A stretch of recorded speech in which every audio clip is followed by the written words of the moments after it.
Today's Bank Nifty movement was like this, and as you know, we have said you after 10:20 we have a pullback. Unfortunately, today I gave first Bank Nifty call to my premium client, and future was not hit a stop loss, but put was hit, a call was hit a stop loss. Again I gave the Bank Nifty call, and then it was recovered. This was the movement of Bank Nifty, and this is the movement of Bank Nifty, because Bank Nifty already have said earlier in the morning about this. The base was there, and after 920 we will have a buy of 17,000 call or 16,900 upside.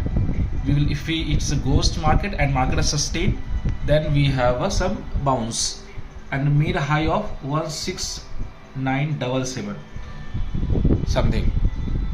It was like 75. It means 75 point future gave you a movement as per my level.